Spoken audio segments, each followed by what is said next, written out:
Esiet sveicināti webināra intelektuālā īpašuma un dizaina aizsardzība ēdināšanas nozarē dalībnieki. Es domāju, pamazām varam sākt, kas vēl slēdzas klāt, droši slēdzas klāt. Šodien Rīgas uzņēmēju atbalsta kontaktpunkts ir parūpējies par vairāku ekspertu piesaisti jautājumos par intelektuālā īpašuma raksturojumu, aizsardzību, biežāk pieļautajām kļūdām reģistrācijas procesā tieši ēdināšanas nozarē. Diemžēl ir notikušas nelielas neprecētas izmaiņas programmā, un, lai dalītos pieredzes stāstā, uzņēmums Tiny Giant tomēr nevarēs pievienoties, taču tāpat dzirdēsiet 3 interesantas un noderīgas tēmas.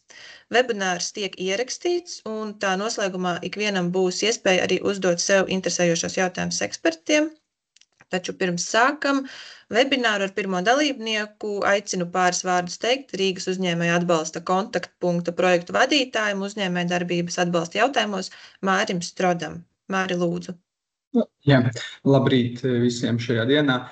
Mazliet precizējuši jautājums patentu valdei, vai no jūsu puses ir visi pieslēgušies, vai mēs vēl kādu gaidām?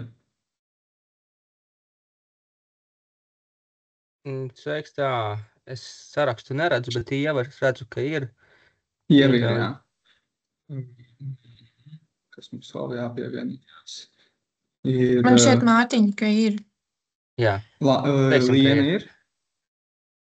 Tā, Liena Vindelē. Es viņu neredzu. Liene nav. Ja kāds var viņai uzrakstīt, tad vai pievienojās, kamēr mēs viņu gaidām, bet labi, mēs sākam tad. Tātad, labdien, cienījamie webināra dalībnieki. Ir liels prieks un gods sveikt jūs šajā webinārā, kur organizējam sadarbībā ar Latvijas patentu valdi, lai pievērstos tik būtiskai tēmai kā intelektuālā īpašuma un dizaina aizsardzība ēdināšanas nozarē.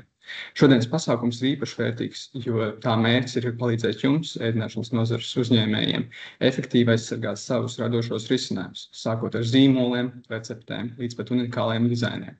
Intelektuālā īpašuma aizsardzība mūsdienās uzņēmēju darbībā ir kļuvusi par vienu no konkurētspējas stūrakmeņiem. Inovatīvas idejas un radoši risinājumi, kurus uzņēmēji iegulda savos produktos un pakalpojumos, nereti ir tieši tas, kas piesaista klientus un veido uzņēmumu reputāciju. Tomēr bieži vien tieši šīs idejas un risinājumi ir arī visvieglāk pakļauts kopēšanai un neatļautai izmantošanai, ja netiek veikti pareizie un nepieciešamie aizsardzības pasākumi. Šodien kopā ar patentu valdes ekspertiem mēs pievērsīsimies būtiskākajiem jautājumiem un juridiskiem aspektiem un praktiskajiem padomiem, kas palīdzēs jums nostiprināt savu intelektuālā īpašuma tiesības, kā arī izvairīties no biežāk sastopamajām kļūdām. Mūsu mērķis ir, lai šis webinārs kļūtu par jūsu palīgu ilgtermiņa aizsardzības stratēģijas izveidē un palīdzētu jūsu uzņēmumam kļūt stiprākam un aizsargātākam. Lai šī diena jums ir vērtīga, zināšana bagāta, iedvesmu mudinoša un panākumiem pilna. Paldies, ka esat šeit, un lai mums visiem veiksmīga un produktīva šī diena. Paldies! Paldies, Mārim! Tad sākam webināru par intelektuālā īpašuma raksturojumu un tā aizsardzību preču zīmēm, dizaina paraugiem un patentiem aicinu pastāstīt Eiropas Savienības intelektuālā īpašuma biroja piesaistīto ekspertu Mārtiņu Kokali. Lūdzu, Mārtiņ. Jā, paldies Sabīna un paldies Mārim par ievadvārdiem. Prezentāciju ceru, ka redzat. Jā, mēs jau kaut ko līdzīgi par šādu veidu semināru organizēšanu runājām vasaras sākumā, kad bijām noslēguši līdzīgi par amatniekiem, bet tā kā visiem mēģinātājiem vasarā ir saspringtākais periods, nolēmām to darīt rudenī, kad ir varbūt tāds neliels brīdis atelpai. Un man liekas tieši zīmīgi to darīt arī tagad, jo pagājušo nedēļu, ja nemaldos, tika pasniegt jauniešiem Michelin atbalvojumi Rīgas restorāniem, kas norāda arī uz to, ka mēs iegūstam lielāku starptautisko ievērību un uzmanību, kas ir pozitīvi, bet no otras puses arī tas nozīmē, ka nedaudz ir jāpiedomā arī par tā, kā aizsargāt sevi starptautiskajā tirgu. Tad šodien arī es savu prezentāciju nedaudz pielāgoju vairāk ēdināšanas nozarei. Ceru, ka jums tas būs noderīgi, jo virtuvē, kā saka, var rasties ne tikai ēdieni, bet arī dažādas inovācijas, kuras uzņēmums var attīstīt. Tad es sākšu ar tādu nelielu stāstu, kāpēc intelektuālais īpašums ir svarīgs ēdināšanas nozarē. Šeit būs, un kāpēc tas ir īpaši tieši arī svarīgi un noderīgi maziem uzņēmumiem. Būs tāds neliels stāsts no Amerikas, kur bija tieši gadījums, kad bija tāds periods pasaulē, kad visi bija pārņemti ar vienradžiem. Atceros, Kristaps Porziņš bija vienradzis, visi jaunu uzņēmumi bija potenciālie vienradži. Un šajā periodā arī bija tāda maza kafejnīca Ņujorkā, kas radīja jaunu produktu, lai piesaistītu klientus. Kreisajā pusē tāds zils dzēriens kafijas, un viņi to nosauca par unicorn latte. Ir kā nekas īpašs, bet šis dzēriens ieguva milzīgu sociālo tīklu uzmanību. Visi lika Instagramā sociālajos tīklos, ka viņi dzer šo dzērienu, un kafejnīca principā sāka gāzt riņķī, un viņi guva straujus panākumus. Kas arī nozīmē to, ka lielās ķēdes kafijas arī pamanīja šo fenomenu un sāka piedāvāt arī līdzīgu dzērienu, īpaši varbūt neiedziļinoties izpētē, un šajā gadījumā Starbucks arī sāka tirgot tādu unicorn frappuccino. Ko varbūt Starbucks nezināja, kad tiklīdz šī mazā kafejnīca Ņujorkā sāka gūt šo lielo uzmanību, viņi uzreiz arī piereģistrēja šo unicorn lati kā preču zīmi. Un pamanot, ka Starbucks viņiem sāk ņemt no tirgus daļu, viņi iesniedz prasību pret viņiem tiesā, lai viņi šo produktu pārstātu tirgot, un sākās tiesvedība. Garš tas cīsts, man liekas, ka beigās Starbucks atzina savu kļūdu, un tiesvedība tika izbeigta ar izlīgumu. Un, attiecīgi, šī mazā kafejnīca saņēma pietiekami pieklājīgu kompensāciju par to, kad tika pārkāpts viņu intelektuālā īpašuma tiesības, kā arī Starbucks. Tad nezinu, kā viņi turpmāk to savstarpēji novienojas, vai viņi noslēdz kaut kādu licences līgumu, vai vienkārši izņēma no savas apgrozības šo unicorn frappuccino. Bet katrā ziņā viņi nedaudz apdedzinājās ar to, kad šī mazā kafejnīca bija nosargājusi savas intelektuālā īpašuma tiesības, kas ir diezgan rēti īstenībā, jo parasti mazie domā, ko es tur, kāda jēga aptuveni, vai ne? Un tas lieliski ilustrē to, kāpēc arī maziem uzņēmējiem ir svarīgi un būtiski aizsargāt savas intelektuālā īpašuma tiesības, un tās vienlīdz pasargā gan mazus uzņēmumus, gan milzīgus konglomerātus. Tā tad ievadam tad par intelektuālo īpašumu, kas tas tāds ir un kādi ir tie populārākie veidi. Šeit ir ilustrācija ar tādu kā izjauktu kurpi, kas parāda, kādi var būt vienā objektā dažādi intelektuālā īpašuma veidi, kas ir tādi populārākie. Tātad pirmais, ja ņemam apava piemēru, tad tas var būt nosaukums vai logotips, piemēram, zīmols. Kā to var aizsargāt? To var aizsargāt ar preču zīmi, un šo aizsardzību var reģistrēt intelektuālā īpašuma birojā. Katram mums ir kaut kāda apava, ko mēs nesam, gan jau, ka mēs izvēlamies pamatojoties uz to, kādas vērtības šis zīmols pārstāv, vai mums vienkārši patīk šis zīmols. Un tad arī viņi ir aizsargājuši savu preču zīmi, lai aizsargātos no tā, ka konkurenti kopē un tirgo varbūt zemāks kvalitātes preces. Otrā lieta ir ārējais izskats. Tad tas var būt kaut kāds oriģināls produkta dizains, arī jauna modes kolekcija, un tas var tikt aizsargāts ar dizaina paraugu, kuru arī var piereģistrēt intelektuālā īpašuma birojā.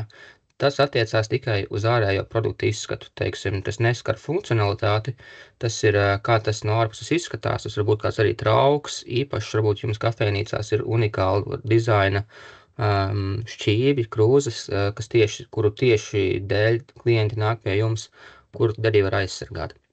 Tad trešā lieta ir autortiesības, tas ir radošais darbs. Kafejnīcām, restorāniem tie varētu arī būt ēdienu kartes vai kaut kādi reklāmas materiāli, kuriem ir autortiesības, kas aizsargā šo radīto darbu. Autortiesības Latvijā nereģistrē, bet tās stājās spēkā kopš publicēšanas brīža, un tās ir tad autoram attiecīgi, viņam ir tiesības uz šīm autortiesībām. Ceturtā lieta ir patents. Tas ir kāds izgudrojums, kuram jau ir kaut kāda funkcionālā īpašība. Teiksim, šajā kurpju piemērā tā varētu būt zole, kura palielina saķeri vai arī, teiksim, restorāna industrija, tas arī varētu būt tas pats apaus, kas nodrošina, zinu, ka daudz ilgi jāstāv uz kājām un ir kaut kāds īpašs izgudrojums, kas palīdz ilgāk nostāvēt, tad tas arī varētu būt patents vai, teiksim, kāds ražošanas process, jūs izgudrojat, kā kaut ko darīt efektīvāk, labāk, iekārtu, kas ātrāk nomizo kartupeļus, piemēram, to var patentēt un aizsargāt. Būs arī prezentācijā viens cits piemērs tieši pārtiks jomā, kas, manuprāt, ir maz zināms, bet diezgan ievērojams latviešu izgudrojums. Un pēdējais ir komerc noslēpums, laikam jau vispopulārākais aizsardzības veids, tā ir vienkārši konfidenciāla informācija, kuru mēs neizpaužam, bet bieži vien mēs tā kā to neizpaužam, bet mēs nekādīgi neparūpējamies par to, lai tas būtu aizsargāts, teiksim, restorānos tās var būt receptes, tie var būt klientu datu bāzes, un ko mēs iesakām parasti darīt darbinieku līgumos atzīmēt, iekļaut punktus par informācijas neizpaušanu, un lai šī informācija, kas ir, teiksim, restorāns 10 gadus ir strādājis, atstrādājis gan savu recepti, gan kaut kādus procesus, kā viņš dara, lai darbiniekiem aizejot, tas neaiziet arī ar viņiem līdzi, bet jūs būtu nodrošināti, kad šī komerces noslēpuma informācija, kur jūs ar pieredzi guvis, paliek jūsu uzņēmumā. Tātad, kas ir intelektuālais īpašums un kāpēc tas ir svarīgs? Tas īpaši ir svarīgs tieši jauniem ideju autoriem un ražotājiem. Ja jūs esat jauns tirgu un jums ir potenciāls iekarot vai atņemt kādam lielam tirgus spēlētājiem daļu, tāpēc ir īpaši jāparūpējās, lai esat aizsargāts. Tas var pasargāt jūsu biznesu un galvenais, tas jums nodrošina no tiesības saņemt godīgu atlīdzību par ieguldīto darbu un veltīto laiku attiecīgi šī biznesa radīšanā, produkta izstrādē un biznesa attīstībā. Tad es īsti izstāstīšu šodien par tām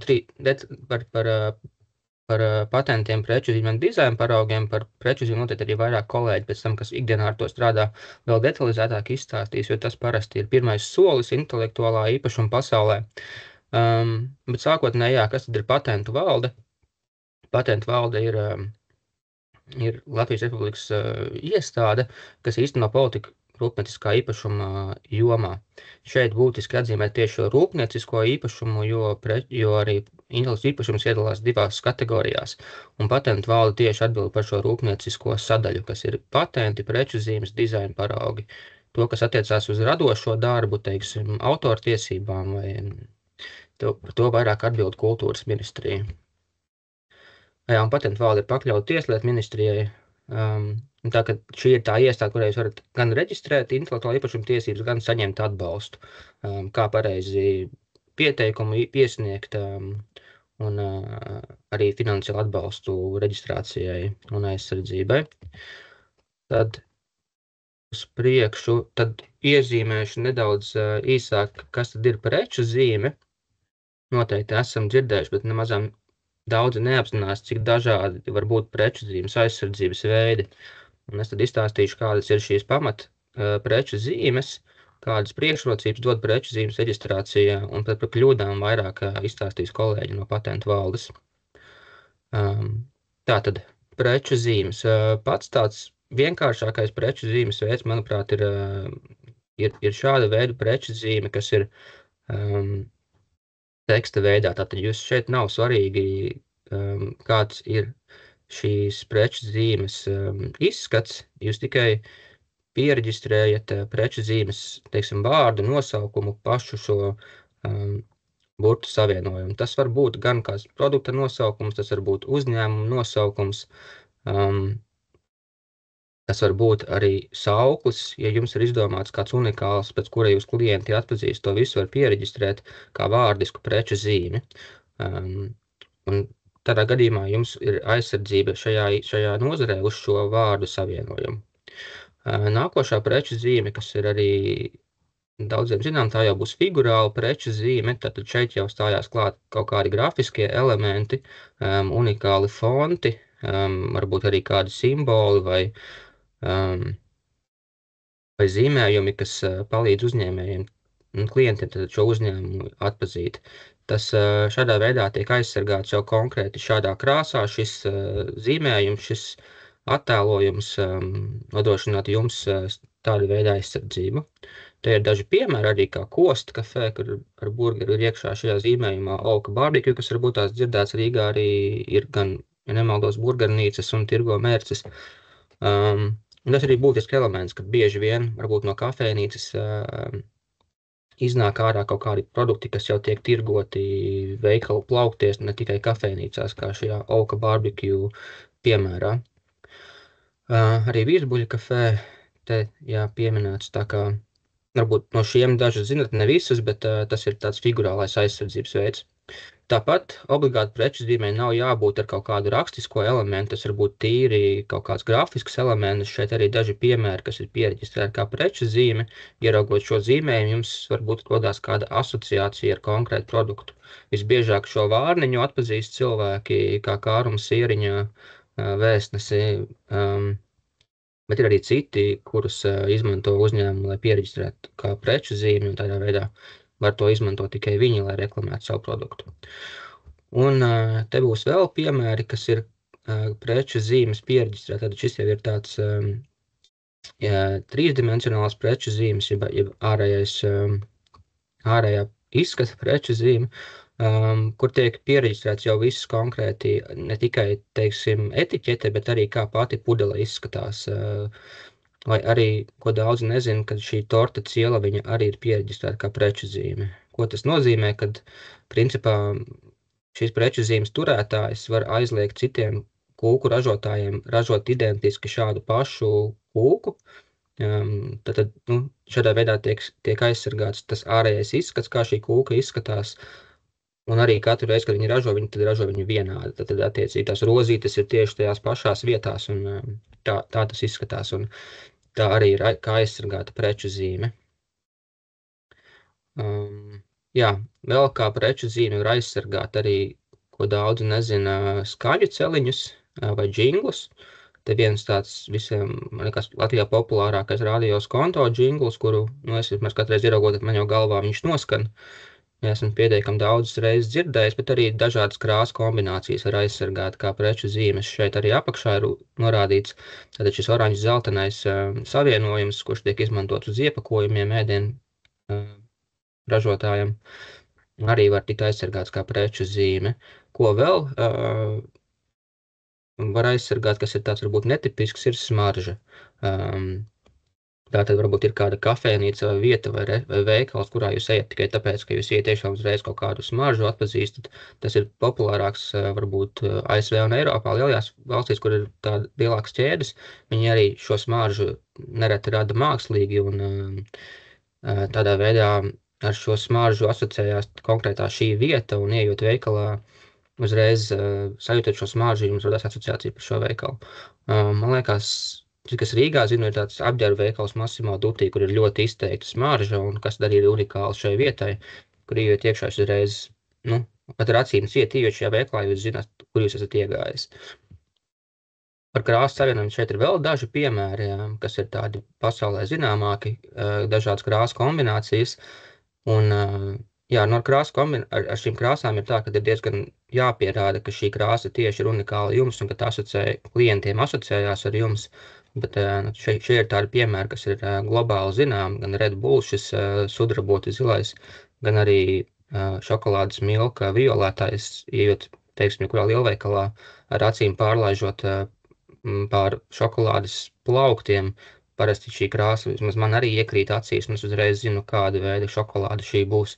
Tā kā tas arī ļoti efektīvs un spēcīgs veids, kā aizsargāt savus produktus, ja ir kaut kāda viena krāsa, kas ir unikāla jūsu produktiem.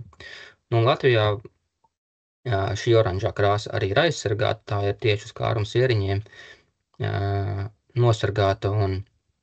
Kas ir jāatcerās, ka viens pieteikums, tas ir viens preču zīmju veids, tātad šajā gadījumā arī šis ražotājs ir aizsargājis šajā gadījumā 6 preču zīmes, gan vārdiskā, ko es minēju sākumā, pats nosaukums kārums ir aizsargāts. Tad otrais ir šī vārniņa aizsargāta, un tad jau sākās dažādas kombinācijas. Tad oranžais ar zilu krāsu slīprakstā, tad ir zils ar oranžu vienkārši oranžu krāsu, un tad jau, kad šie dažādie grafiskie elementi kopā, gan vārniņa, gan vārdiskais, gan oranžais. Tad katra šī aizsardzība tiek atsevišķi reģistrēta un tātad nodrošinot stiprāku aizsardzību pret konkurentiem, kas varētu vēlēties arī pēc šāda veida līdzīgiem toņiem ražot kaut kādu produktu, kuru tad klients veikalā varētu sajaukt. Un vēl tāda arī varbūt mazāk zināma aizsardzības veids, tad arī izkārtojumu, teiksim, veikalā vai restorānā var reģistrēt kā preču zīmi, ja tas ir pietiekami unikāls un atšķirīgs. Šajā gadījumā te ir piemērs no varbūt jums uzreiz ieraugot jau atpazīst, tad tas ir Apple veikals, kuros arī šis izkārtojums un kā tiek izkārtoti galdi un viss pārējais ir aizsargāts kā preču zīme, kas dažlies konkurentiem tādu pašu izkārtojumu veikals taisīt, bet tas arī attiecās uz restorāniem, kafejnīcām, kurās var būt, ja ir kāds unikāls šis iekšējais iekārtojums, kas jūs padara atšķirīgu, tad to arī var aizsargāt. Ja nemaldos, Starbucks ir aizsargājis savus kafejnīcas, ka McDonald's arī, jo ir pietiekami unikāls šis galdu un krēslu un vispārējais izkārtojums un Subway, zinot, šī maiznīca arī ir aizsargājusi. Tā kā tas viss process arī, kā tiek ēdiens, varbūt tās pasniegts, pagatavots, varbūt dēļ šī izkārtojuma, kas ir unikāls un kura dēļ klienti nāk tieši uz šo konkrēto vietu, un tad to arī var aizsargāt. Tā, tad kāpēc preču zīmi jāreģistrē? Tā dod ekskluzīvas tiesības aizliegt citiem lietot identisku vai līdzīgu preču zīmi, un tas paaugstina jūsu konkurētspēju, kā arī tiek aizsargāt jūsu labā slava. Šis ir īpaši svarīgs punkts, jo daudzi uzskata, ka preču zīme tas ir tāds kā aizsardzības mehānisms pret kopēšanu, bet tam ir divi elementi. Viens ir tas, ka tas tiešām jūs aizsargā no tā, kad kāds var nokopēt, bet tas risks, kāpēc, kas, manuprāt, ir būtisks, kas tiek nosacīts, ka kāds kopētājs var sākt pārdot zemākas kvalitātes preci, izmantojot jūsu vārdu. Un tas cilvēks, kurš pērk šo preci, viņš pat var neapzināties, ka viņš pērk viltojumu vai zemākas kvalitātes preci, un viņš domās, viņš teiks saviem draugiem, tur tie ir pavisam sākuši taupīt naudu, tur, nezinu, vairs negaršo tas tā, vairs nav tik kvalitatīvs, kaut ko tam līdzīgu. Un jūs pat varbūt neesat izmainījis neko savā darbībā, bet kāds ir vienkārši ienācis tirgu ar tādu pašu produktu un telpos kvalitāti, un cilvēks tiek maldināts. Ja jums nav šī aizsardzības spēkā, tad ir grūtāk cīnīties pret to. Un otrā lieta arī, ja jums ir aizsardzība, jūs varat papildus pelnīt uz savu preču zīmi, to licencējot, tātad jau franšīzes arī veidojot un tādā veidā gūstot papildus ienākumus. Tad par dizaina paraugu, kā es minēju kurpes piemēra, tad dizaina paraugs aizsargā izstrādājumu ārējo izskatu, tas var būt forma, apveids, krāsa, virsma, un tas attiecās tieši uz to, kā tas ārēji izskatās un neskar tehniskās pazīmes. Tātad galda, piemēram, ir unikāls galds ar šo saliekamo kāju, tieši šī ārējā, tas ārējais izskats tiek aizsargāts, varbūt ne tik daudz tā funkcionalitāte. Ļoti izplatīts tas ir vairāk dizainu jomā, teiksim, mēbeļu ražošanā, kā minēja kaut kādi trauki, varbūt ar dizainu paraugu aizsargāti vāzes un tam līdzīgi produkti. Šeit viens no populārākajiem ir tāda Starka sulas spiedi, kas izskatās kā zirneklis arī, kas aizsargāti ar dizainu paraugu, kas varbūt ēdināšanas nozarē ir zināmāk. Un tātad dizaina paraugs var būt gan šis ārējais izskats, tas arī var būt kaut kāds unikāls iepakojums, ja jums tāds ir. Minēju šo Oka barbecue piemēru, tad arī tas var būt kā dizaina paraugs, ja ir unikāla šī pudelīte ar to logotipu, tad tas var tikt aizsargāts ar dizaina paraugu. Un dizaina paraugam ir tāda atšķirība, ka to var iesniegt nevēlāk kā 12 mēnešu laikā pēc dizaina parauga pirmās publiskošanas. Tas nozīmē, ka jums nav obligāti uzreiz tas jāreģistrē, bet varat, piemēram, kādā izstādē sākotnēji šo dizaina paraugu nodemonstrēt, pārliecināties, vai tam ir tirgus, vai tas cilvēkiem liekas interesants, un pieņemt lēmumu, vai jūs gribat šo dizainu reģistrēt un kaut ko tam līdzīgu ražot vai nē. Un, ja, teiksim, ir gadījumi, kad jūs esat publiskojis un pēc tam tikai vēlaties piereģistrēt, tas padara risku tādu, kad citi var iebilst pret šo reģistrāciju, un šeit arī tāds piemērs, kad slavenā dziedātāja Rihanna sadarbībā ar Pumu apģērbu ražotāju izstrādāja unikālu dizainu apģērbiem. Šeit šī zola bija laikam tas atšķirības elements, un viņi bija ielikuši šo bildi sociālos tīklos 2014. gadā, kad lapavi nebija nākuši tirgū, bet viņi jau viņus nesāja. Un pašu šo pieteikumu viņi tikai Puma iesniedza 2016. gadā, tātad vēlāk nekā šis 1 gada periods, un tad šos apavus nepiereģistrēja, un tie nebija aizsargājami kā dizaina paraugs. Tas ir tikai tāds piesardzības arī elements. Dizaina paraugiem ir jāņem vērā šis 1 gada periods. Un tad trešā lieta - patents. Patents tad aizsargā izgudrojumus vai kādu jaunu iekārtu vai paņēmienu, kas risina tehnisku problēmu. Patenti ir tāda, manuprāt, visstiprākā aizsardzība. Ja jums ir kāds izgudrojums, tad arī tas ir kaut kas tāds, kuru var vairāk monetizēt, uz kuru var pelnīt naudu. Ir pat tādi uzņēmumi, kas tikai izgudro patentus un pēc tam tos licencē, un tas ir viņu pamatienākuma avots. Lai izgudrojumam piešķirtu patentu, jāņem vērā, ka tam ir jābūt jaunam, tas nevar būt kaut kas iepriekš publiskots vai lietots, tam ir jāatbilst izgudrojuma līmenim, tātad tam ir jābūt kaut kam tādam, kas nav acīmredzami izsacināms, no jau zināmiem tehniskiem risinājumiem, bet tas ir kaut kas, kas ir izgudrots no jauna vai uzlabots, un tam ir jābūt rūpnieciski izmantojumam, kas nozīmē, ka izmantojot šo tehnoloģiju var arī kaut ko saražot vai lietot. Tā kā, patentēt nevar, teiksim, tādas iekārtas, kas faktiski dzīvē nedarbojās, bet ir tikai teorētiskas, tam ir jābūt tiešām praktiskam un izmantojumam. Un patentu valdē ir tāda arī tīmekļa vietnē pieejama grāmata, saucās Ceļš uz izcilību, un šeit ir apkopoti ievērojamākie Latvijas izgudrojumi, un gribēju no šīs grāmatas izcelt vienu attiecībā, kas ir uz šo varbūt vairāk ēdinātājiem aktuālāks. Nedaudzi zina, kad Visvaldis Dzenis, kurš dzīvoja ASV, izgudroja mocarelas siera lielajaudas ražošanas mašīnas iekārtu.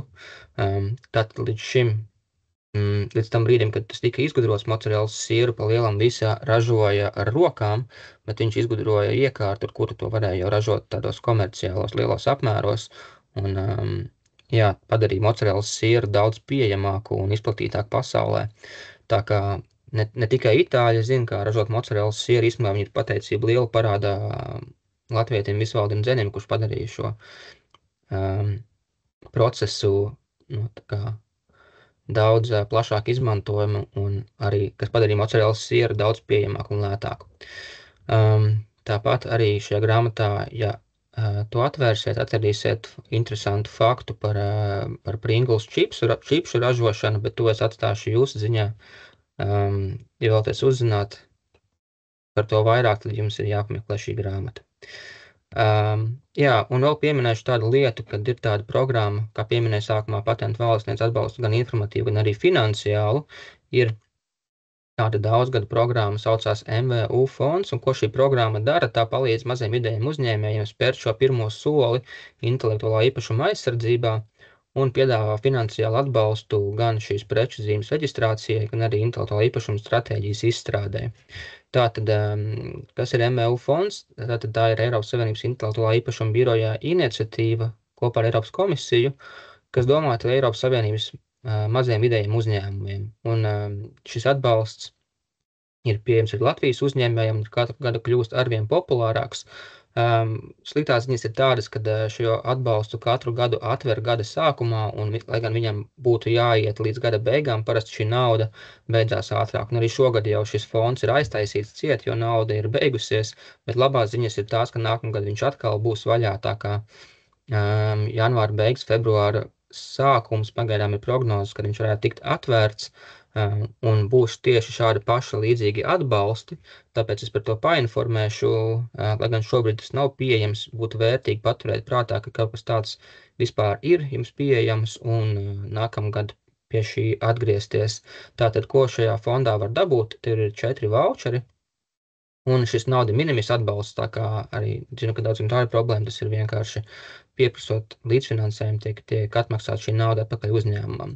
Tātad pirmais voucheris IP Scan un IP Scan Enforcement, tas ir tā, var dabūt gan šos abus atbalstus, katra šī atbalsta vērtība ir 630 eiro, Un IP scan nozīmē, ka jums tiek piesaistīts patentu pilnvarnieks, kurš ar jums kopā izstrādā jūsu uzņēmuma intelektuālā īpašuma stratēģiju. Ko tas nozīmē? Tiek apskatīts, kādi riski jūsu uzņēmumam pastāv, teiksim, vai jums ir domēns pieregistrēts vai nav, vai jums ir jau kaut kādas esošas preču zīmes, kas nav pieregistrēts, vai produkti, vai arī jūs varbūt jau lietojat kāda cita pieregistrētas preču zīmes. No visām pusēm tiek apskatīta šī jūsu tā kā patentu pilnvarnieks kā dakteris paņem sarakstiņu, iziet cauri un uzstāda jums diagnozi. Tātad, kur jums ir aizsardzība kārtībā, kur nav, vai jums ir kāds uzņēmums, kurš atbild vispār par šo, un tiek jums sagatavots ziņojums beigās par jūsu intelektuālā īpašuma aizsardzības stāvokli un kādi būtu sperami nākamie soļi. Tas IP scan enforcement savukārt ir, ja jūs jau esat saņēmis, teiksim, brīdinājumu vēstuli no kāda, kurš apgalvo, ka jūs pārkāpjat viņa intelektuālā īpašuma tiesības. Parasti tas ir tāds stresains moments, un uzņēmējs nezina, kas tagad jādara un kā rīkoties, vai tas ir īsts vai neīsts, vai es tiešām pārkāpju vai nepārkāpju. Tad var izmantot šo IP scan enforcement, un tad jums arī patentu pilnvarnieks palīdz saprast, cik patiesas ir šī vēršanās pret jums un kādi būtu sperami nākamie soļi. Tad otrais vouchers, vispopulārākais, tas ir preču zīmes dizaina paraugu reģistrācijai. Varat pieregistrēt gan Latvijas līmenī, gan Eiropas Savienības līmenī. Un arī ārpus, tikai, lieksim, ASV vai arī Ķīna, tad atbalsts ir mazāks, ja ārpus Eiropas Savienības vai Latvijas. Un šī vouchera vērtība ir 1000 eiro, kuru tad var izmantot naudu atgūt par reģistrāciju. Un trešais voucheris ir patenti. Ja gribat patenti pieregistrēt, tad ir pieejams atbalsts 1500 eiro, kā arī juridiskajiem pakalpojumiem. Ja gribat jaunu Eiropas patentu pieteikumu sagatavot un iesniegt, tad tur ir 2000 eiro līdzfinansējums. Un pēdējais augu šķirne. Varbūt arī, kā restorāns radat kādu unikālu augu šķirni, teiksim, kartupeļu šķirni, kas ir ideāli priekš frī kartupeļiem, arī augu šķirni var aizsargāt. Cik zinu, man liekas, McDonald's tikai izmanto vienu kartupeļu šķirni, un citas nē, jo tā ir vislabākā priekš viņu produktiem. Tā kā arī šis atbalsts ir pieejams. Tad kā notiek šī atbalsta iegūšana, jums ir nepieciešams apmeklēt MEU fonda tīmekļa vietni, uztaisīt kontu. Tas viss process aizņem kaut kādas minūtes 15 maksimums, kur ir vienkārši jāievada informācija par jūsu uzņēmumu, bankas konta numurs un reģistrācijas apliecības numurs uzņēmumu. Un tad jāpiesakās šiem voucheriem.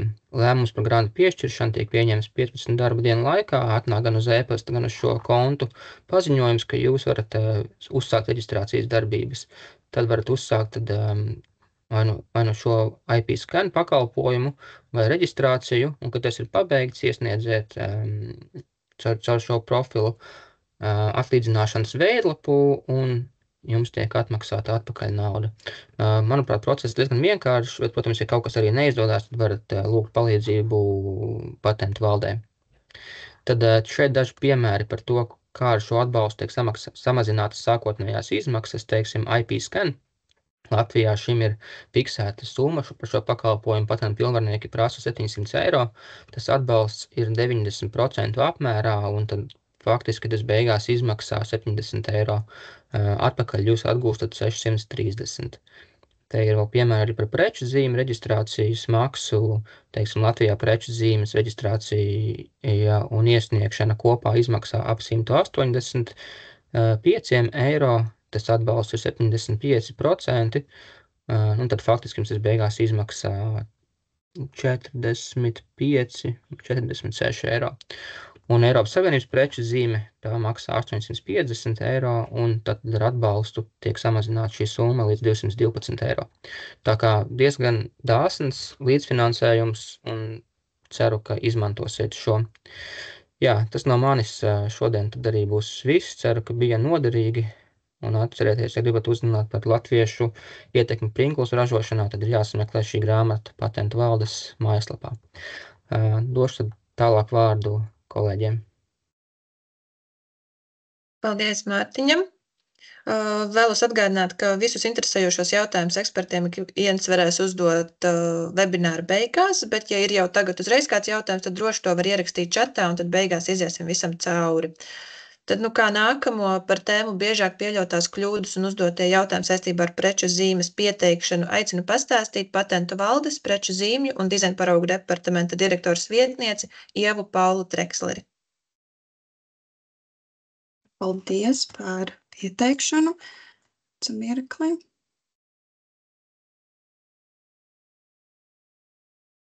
Es pieņemu, ka jūs varat redzēt manu prezentāciju un es esmu labi dzirdama. Tad, kā jau minēja, mans mērķis šodien jums ir pastāstīt par atbildēm uz visbiežāk uzdotajiem jautājumiem preču zīmju jomā, un tie parasti izriet no jau pieļautām kļūdām, kur nereti vairs atpakaļ ceļa nav, jo tās ir izdarītas jau pēc pieteikuma iesniegšanas. Tādēļ varbūt šī prezentācija un stāsti no pieredzes, no prakses jums palīdzēs nepieļaut šādas kļūdas, un jūsu reģistrācijas process būs krietni veiksmīgāks. Mārtiņš jau ieskicēja, kāpēc reģistrēt preču zīmi, tad es varu vien īsi atkārtot, ka, protams, vispievilcīgākās ir šīs izņēmuma tiesības aizliegt citiem lietot identisku vai līdzīgu preču zīmi, bet šeit var piezīmēt arī to, ka lietot drīkst arī nereģistrētu zīmi. Preču zīmes reģistrācija nav obligāta, taču šādu nereģistrētu preču zīmi un tiesības uz to pēc tam ir pierādīt krietni sarežģītāk, jo tad ir nepieciešami pierādījumi, materiāli, kas parāda jau datēti, no kura brīža jūs sākāt šo zīmi lietot un cik intensīvi. Un tas ir ļoti reāli un ticam, ka šādi materiāli var nebūt saglabāti. Tāpat arī preču zīme ir daļa no uzņēmuma aktīviem, tai tiešām piemīt monetāra vērtība, un to var pārdot, dāvināt, atstāt mantojumā, nodot pret ķīlu, licencēt, piemēram, pret naudu, veidojot franšīzes un tam līdzīgas darbības. Un šeit mazliet ieskicējot reģistrācijas procesu, kur ir tas sākuma posms ir pieteicēja mājas darbs. Viņam būtu jāveic preču zīmes meklējums, tad jāsalīdzina sava piesakāmā preču zīme ar jau reģistrētām preču zīmēm, jāsastāda ļoti rūpīgi preču un pakalpojumu saraksts un arī jāveic tāda vispārēja atbilstības pārbauda likuma prasībām. Un tad, kad šis ir izdarīts, var iesniegt pieteikumu. Tad, kad ir iesniegts pieteikums, vairs principā nekādas izmaiņas gan pieteikumā, gan preču zīmē pašā nevar veikt. Tāpēc ir tiešām ļoti būtiski šos trīs aspektus apskatīt, pārbaudīt, lai šis pieteikums neietu vējā, lai tas nebūtu lieki izdarīts. Jo pirmais solis ir formālo prasību pārbaude, kur mēs pārbaudam atveidojuma kvalitāti, un tad preču zīmes attēla kvalitāti, pārbaudam preču un pakalpojumu saraksta skaidrību un arī datus par pieteicēju un pārstāvi. Un šajā brīdī, kad lieta ir nonākusi pie eksperta, pieteicējiem ir šī līnija vienmēr sazināties ar ekspertu. Kaut kādu neprecizitāšu vai neskaidrību gadījumā eksperts sazināsies ar pieteicēju, tāpat pieteicējs var uzdot ekspertam interesējušos jautājumus par konkrēto lietu. Tad, atgriežoties pie darbībām, kas ir jāizdara pirms pieteikuma iesniegšanas, vajadzētu izvēlēties, kādu zīmi reģistrēt, tad vārdisku vai figurālu. Jāpiemina, ka smaržu zīmes, diemžēl, vēl nav iespējams aizsargāt ne Latvijā, ne Eiropas Savienības valstīs. Tāda priekšrocība, ja to tā var saukt, ir tikai, man šķiet, Amerikā.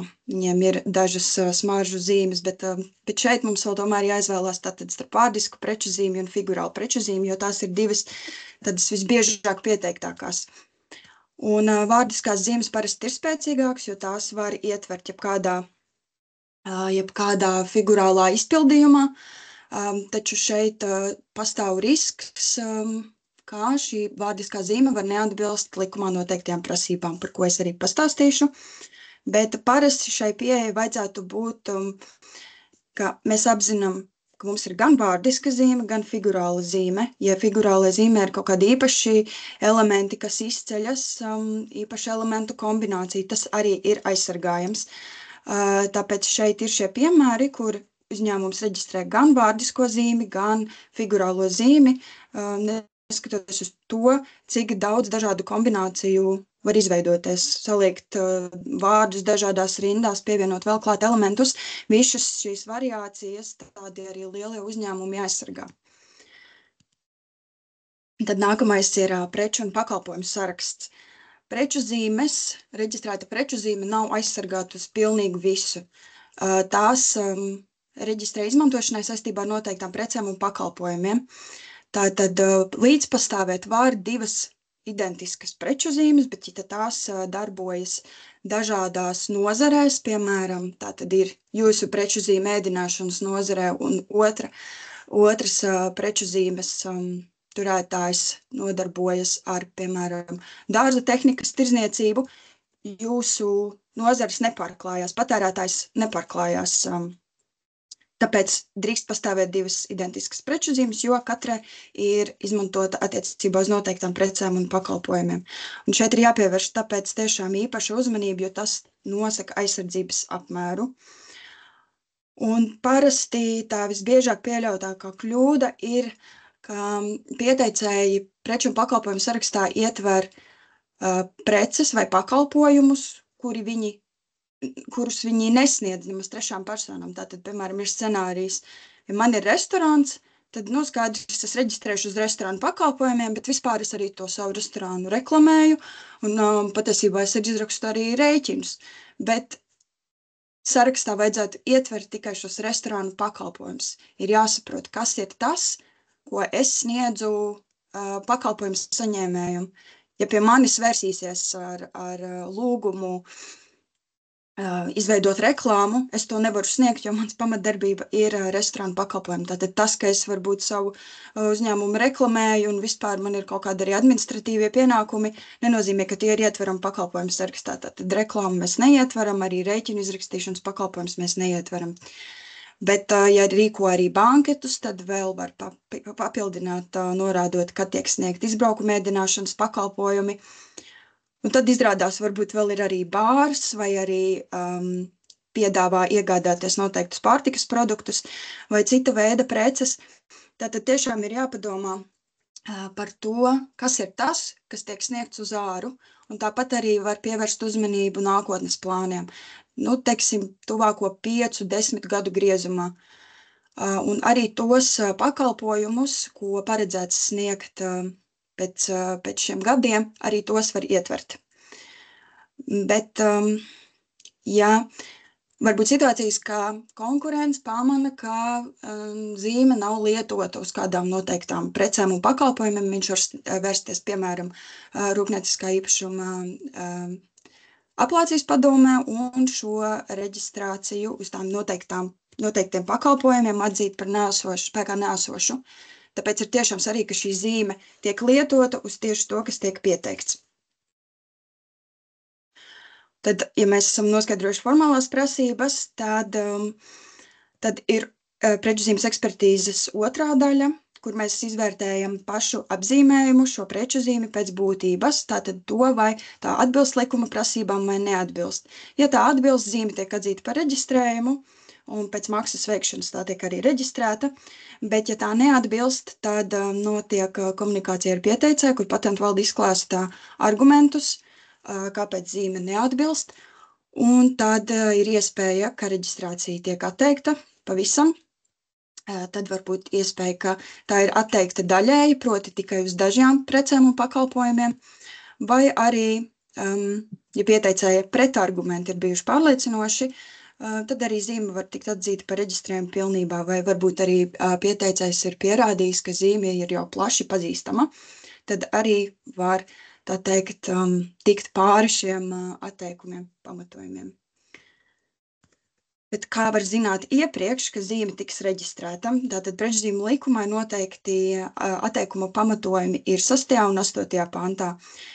Visbiežāk mēs atsakam preču zīmes, kas ir bez atšķirtspējas un aprakstošas. Pastāv vēl vairāki citi atteikuma pamatojumi, bet tātad šie divi ir tie, ar ko mēs sastopamies visbiežāk.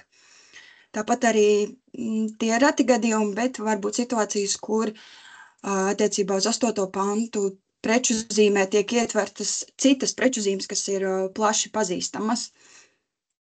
Bet jebkurā gadījumā, ja ir kādas šaubas, mēs vienmēr iesakām pirms tieši pieteikuma iesniegšanas sazināties ar patentu valdes ekspertiem. Un, ja zvana uz numuru, kas beidzas ar 616, jūs patiešām varēsiet sazināties ar ekspertiem. Bet var arī mums rakstīt e-pastā, un mēs vienmēr sniegsim jums tādu aptuvenu vērtējumu. Protams, mēs telefoniski vai e-pastā jums nevaram sniegt pilnīgi garantiju, ka zīme, jā, viņa tiks atteikta vai tā tiks reģistrēta, bet tādu aptuvenu ieskatu jūs tomēr gūsiet, kas jums varbūt nāks par labu, un jūs varēsiet piemērot savu apzīmējumu, tomēr, lai tas varbūt tiktu reģistrēts un to pārdomāt. Un šeit ir piemēri aprakstošiem apzīmējumiem, tie arī automātiski ir bez atšķirtspējas, un tie ir tieši pieteikti uz ēdināšanas pakalpojumiem. Ja runājam par aprakstošiem apzīmējumiem, lai labāk uztvertu to, ko tieši tas nozīmē, mēs varam domāt par vārdiem un vārdu savienojumiem, ko jebkurš cits attiecīgajā nozarē darbojošais var izmantot, lai raksturotu arī savu darbības jomu un raksturotu savu saimniecisko darbību. Tātad strītburgers vai strītpizza, mēs zinām, ka šis saucamais ielu ēdiens ļoti populārs. Es varu arī ja es šādus tātad piedāvāju ielu ēdienu, un tā ir tieši pizza vai burgeri, es arī varu raksturot, ka tieši pateikt patērētājiem, tos informēt, ka par savu tieši preču veidu vai pakalpojumu veidu, ja tas attiecas tieši uz ēdināšanu. Tāpat arī teksmeks tomēr ir sugas vārds, tas raksturo konkrētu virtuvi. Tāpat arī saukļi, piemēram, vienmēr gardi, vienmēr laikā. Jebkurš var teikt, ka viņa ēdiens vienmēr ir gards un vienmēr laikā. Tātad šie ir piemēri tādiem aprakstošiem apzīmējumiem vai apzīmējumiem bez atšķirtspējas. Tātad galvenais neizmantot ir tiešām šādus sugas vārdus, un visspēcīgākā preču zīme tomēr būs izdomāts kāds apzīmējums, vai tāds, kam nav pilnīgi nekādas saistības vai asociācijas ar pieteiktajiem pakalpojumiem.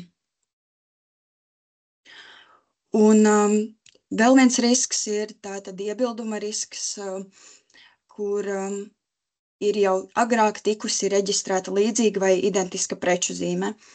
Un tad, lai pārliecinātos, vai šāda agrāka zīme pastāv, būtu nepieciešams veikt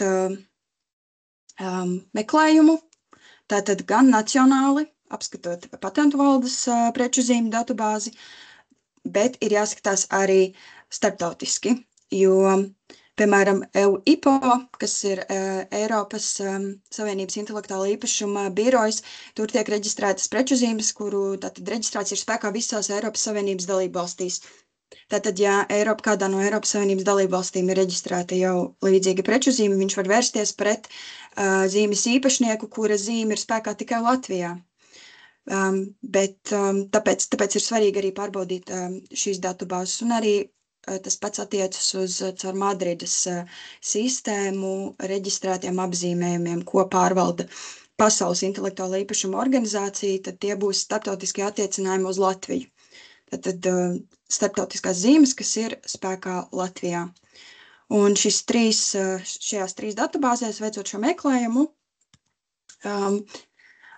var pārliecināties samazināt šo risku, ka apzināti ir reģistrēta zīme, kurai pastāv tiešām iebilduma risks un kuru var atzīt par spēkā neesošu. Tātad EUIPO un VIPO datubāzēm ir priekšrocība veikt meklēšanu pēc attēla. Ja jūs piesakat figurālu zīmi, tad tur arī varētu noteikt figurālo elementu līdzību, jo citreiz tie var būt tieši tie noteicošie un atšķirtspējīgie. Bet patentu valdes prečzīmju datubāzē var veikt tādu pamata meklējumu, atlasot vārdisko daļu, un jāmeklē zīmes, kas ir reģistrētas, tātad jāizvēlas status zīme reģistrēta. Ir iespēja meklēt arī pēc pieteicēja, ja jums jau ir aizdomas vai jau ir zināms, kuram varētu būt šī līdzīgā vai identiskā zīme, un jūs, teiksim, vēlaties noskaidrot šīs zīmes statusu, varbūt tā nemaz vairs nav spēkā. Tad var meklējumu veikt arī pēc pieteicēja. Mums ir arī maksas pakalpojums, kur mēs par noteiktu samaksu mēs veicam šos meklējumus pēc jūsu noteiktiem kritērijiem jūsu vietā un pretī sniedzam šo izrakstu, ko tad mēs atklājām. bet šo var veikt arī patstāvīgi. Tas arī apkopo šīs lielākos riskus vai biežāk pieļautās kļūdas un lietas, par ko vajadzētu padomāt pirms preču zīmes iesniegšanas. Es ceru, ka tas jums noderēja. Vienmēr atgādinu, ka varat sazināties ar mums, mūsu ekspertiem, un mēs tiešām vienmēr centīsimies jums palīdzēt. Un jā, tas arī viss. Paldies! Paldies! Tad, tuvojoties jau pamazām noslēgumam, aicinu par ģeogrāfiskās izcelsmes norādēm amatniecības un rūpniecības ražojumiem, to reģistrāciju un kontrolas mehānismu Latvijā pastāstīt Tieslietu ministrijas nozaru politikas departamenta politikas izstrādes nodaļas juristi Lieni Vindeli. Lūdzu.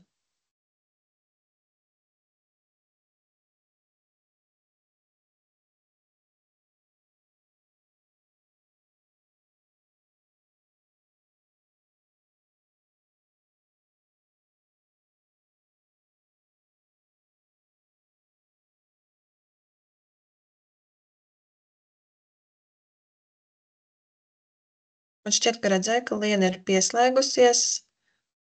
Liena, vai kāda neraža sagadījusies?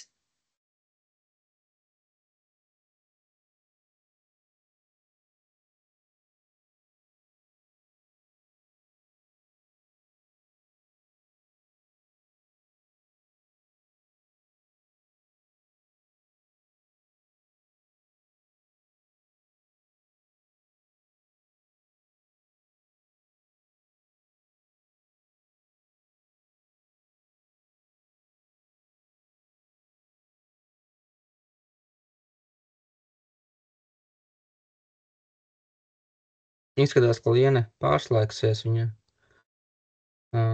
Labi, tad pagaidīsim mazliet.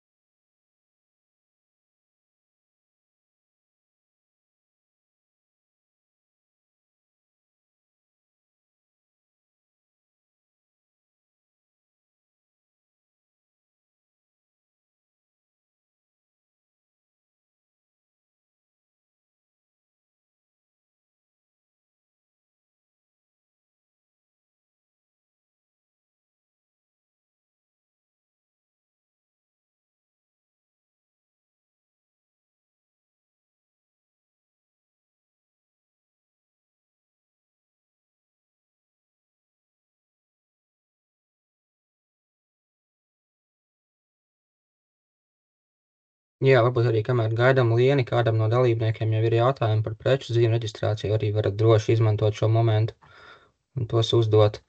Vai arī, tas, ka Liena arī ir atpakaļ. Vai jau padomāt par jautājumiem? Noteikti ir kāds iemesls, kāpēc šodien pieslēdzāties. Varbūt ir kaut kādi jau domas par reģistrāciju vai saskaraties ar šīm lietām, vai arī plānojat. Tā kā arī pēc Lienas prezentācijas būs iespēja uzdot jautājumus.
Jā, varbūt arī kamēr Liena vēl risina tehniskas problēmas, lūgums visiem, kas ir pieslēgušies čatā, kolēģi Katrīna ielika novērtējumu anketu, kuru varat varbūt jau atvērt un sākt pildīt vai aizpildīt, vai arī vēlties vēl sagaidīt lienas lekciju un tad novērtēt, bet jā, lūgums jebkurā gadījumā veltīt īsu laiku pēc šīs lekcijas, lai tad sniegtu savu atsauksmi, lai zinātu, ko mēs nākamreiz varam uzlabot un kas jūs vairāk interesē.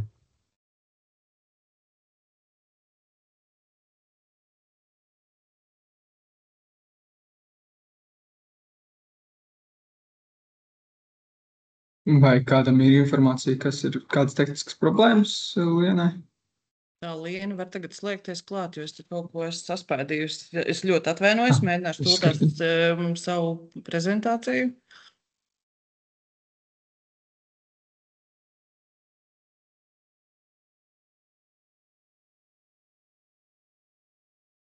Tā, cerams, ka redzam, jā. Jā. Tā, tūlīt es mēģināšu dabūt to.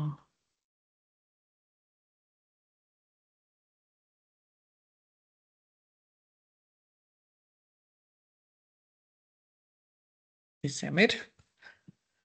Jā, droši. Jā, labadiena. Vēlreiz atvainojos par mazo aizķeršanos.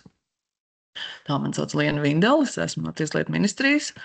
Atbildu šobrīd par rūpniecisko īpašumu, un tāpēc likumsekretārijas šodien mēģināšu izstāstīt par jauno regulējumu, kāds būs no nākamā gada, nākamā gada gan decembra.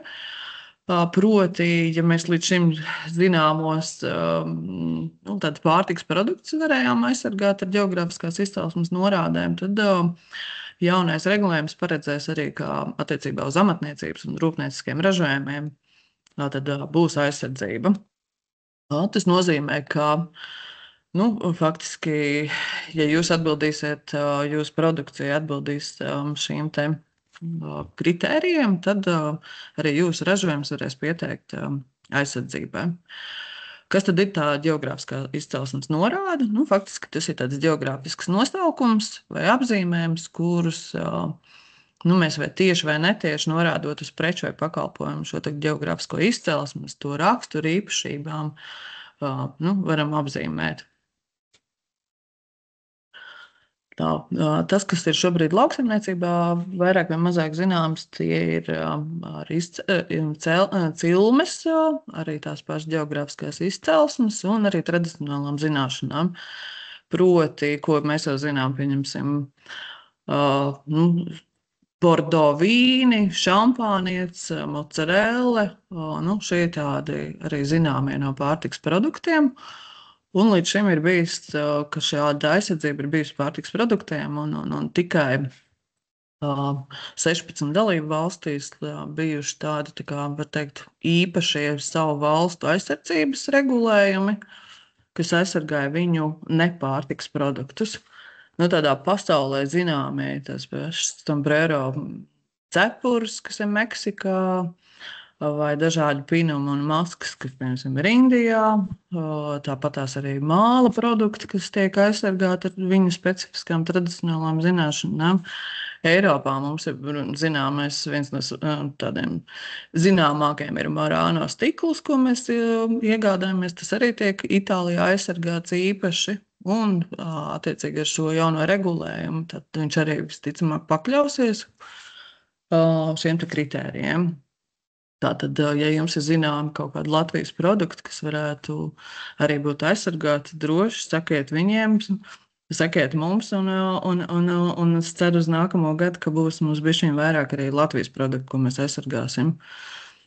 Tātad, kāds tad faktiski ir tas mērķis? Tas mērķis būtu, lai šī aizsardzība būtu vienota visā Eiropas Savienībā. Tas nozīmē, ka nevis tikai, pieņemsim, Latvijā šis produkts būs aizsargāts, bet viņš arī būs aizsargāts visās pārējās Eiropas dalību valstīs. Un faktiski tāds pamatmērķis principā ir palīdzēt šiem te ražotājiem aizsargāt viņu produktus, tā kā arī ļaujot viņiem konkurēt tirgu un arī, kas ir viens no svarīgākiem, protams, arī saglabāt šīs tradicionālās zināšanas un prasmes, kas nāk no paudzes paudzēs, lai viņas tā kā arī nākamajai paudzei būtu iespējams nodot. Un tad kādas tad ir šīs te prasības, lai principā kvalificētos šai aizsardzībai? Tas nozīmē, ka šā ražojuma izcelsmē ir jābūt konkrētā vietā, reģionālā vai valstī. Tas nozīmē, ka, piemēram, vai ne tikai konkrēta pilsēta, bet tas var būt arī, piemēram, Latgales reģions, un tas arī varētu būt valstiski Latvijas vai kaut kas konkrēts. Protams, ka viņam ir jābūt arī attiecīgai kvalitātei, un tai īpašībai ir jābūt saistītai ar šo ģeogrāfisko izcelsmi. Un viens no svarīgākajiem posmiem ir, ka viens svarīgs posms tiešām tiek ražots šajā konkrētajā ģeogrāfiskajā apgabalā. Tas nebūtu tā, ka principā galvenokārt jūs ražojat Ķīnā un, piemēram, tikai iepakojat Dundagas rajonā, un tas īsti neatbildīs, tāpēc šai ražošanai arī būs svarīgi arī jānodrošina tīri, ka tiešām tiek strādāts arī un veidot šis produkts tieši konkrētajā apgabalā. Kas varēs iesniegt? Šobrīd tā galvenā prasība ir tas, ka principā iesniedz ražotāju grupa, lai tiešām nebūtu tā, ka tikai viens ražotājs, kas ir šajā reģionā, kā monopola tiesības pārstāvēt, nē. Tās ir reģiona tās zināšanas un specifika, un tāpēc tā ir ražotāja grupa, kas var iesniegt. Taču jaunais regulējums arī paredz, ka var atsevišķos gadījumos iesniegt viens ražotājs. Attiecīgi ir arī jāiespildās nosacījumiem. Šī reģistrācija Latvijā pastāvēs 2 posmos. Ko tas nozīmē? Pirmais posms būs tas, ka jūs varēsiet iet uz mūsu patentu valdi, kā kompetento nacionālo iestādi, iesniegt visu dokumentāciju, un tad patentu valde būs tā, kas noteiks, ka jūs izpildat šos nosacījumus, un tad jūs jau varat pretendēt uz šo ģeogrāfiskās izcelsmes norādi. Tiesīgs. Savukārt, lai tas viss pabeigtos, patentu valde būs tā kompetentā iestāde, kas nosūtīs Eiropas Savienības intelektuālā īpašuma ofisam šo jūsu pieteikumu, un tad jau tā reālā reģistrācijas un sistēma pabeigsies tīri ar šo otro posmu, kad jums jau būs piešķirta Eiropas Savienības līmenī aizsardzība. Kas tad varētu šobrīd būt tie aizsargājamie produkti Latvijā?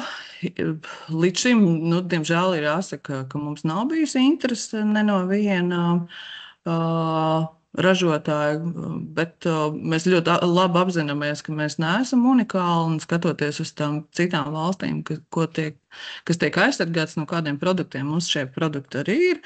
Un tāpēc mēs, protams, ļoti ceram, ka mūsu ražotāji saskatīs to bonus sistēmu šajā reģistrācijas reģistrāciju, un ka mēs iegūsim arī vairākus. Tas viens no tādiem izteiktajiem ir keramikas jomā, un mēs skatāmies uz Latgales keramikas pusi, ka principā viņi varētu atbilst šīm prasībām. Tāpat kā unikāli mums ir šie Siguldas pētīši, arī uz viņiem tā ļoti cerīgi skatāmies, ka varētu kādu dienu, ka arī viņi varētu reģistrēt šādu aizsardzību. Un ir tāds, tiksim, vilnas produkti, šobrīd tikai ir pācis vilna izteikusi tādu vēlmu, ka viņi arī gribētu aizsargāt. Bet tāpat tās mums ir arī dažādi audumi un dažādas mežģīni, kas arī varētu atbilst šīm prasībām. Bet, kā es teicu, līdz šim Latvijā nav bijis tāda iespēja reģistrēt, un nav bijis arī izteikta vēlme. Līdz ar to pagaidām mums, protams, ir produktu 0, bet tāda cerība skatāmies un ceram arī uz jums, ka jūs varbūt kādu redzat potenciālo produktu, ko mēs varētu nākotnē aizsargāt. Šobrīd jau mūsu normatīvie akti paredz, ka mums ir aizsardzība. Tas nozīmē, ka mēs nevaram lietot šādas produktus, ja viņi tiešām nav un neatbilst šīm prasībām. Un attiecīgi arī, protams, ar to nodarbojas gan pārtikas veterinārais dienests attiecībā uz lauksaimniecības produktiem. Ja ir kādi pārkāpumi, tad tā ir iestāde, kas veic šo pārkāpumu fiksāciju vai valsts policija attiecīgos gadījumos. Un tādos ātros vilcienos, laikam, tas arī viss. Tā kā ceram uz sadarbību. Un, ja kaut kādi jautājumi, tad droši prasāt. Paldies Lienai, un paldies arī visiem pārējiem mūsu šīs dienas runātājiem, ekspertiem. Tad, aicinu uzdot interesējošos jautājumus. Ja kādam ir, droši paceliet roku un tad uzdodiet.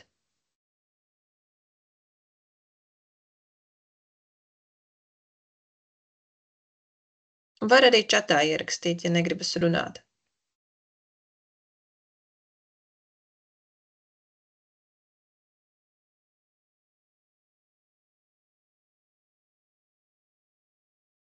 Jā, lūdzu, Viktorija.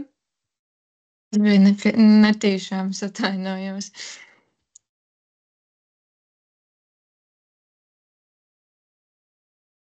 Viktorija vienkārši pārbaudīja, vai darbojās tehniski rociņas pacelšana.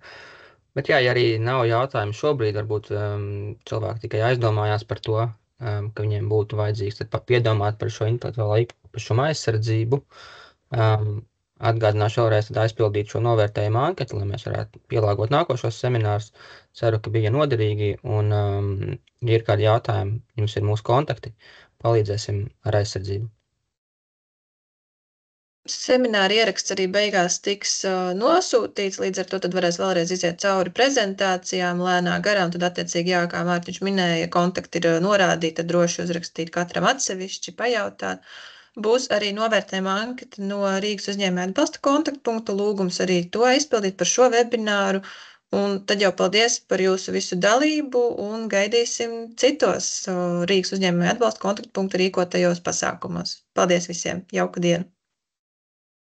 Paldies visiem! Paldies. Jauku dienu!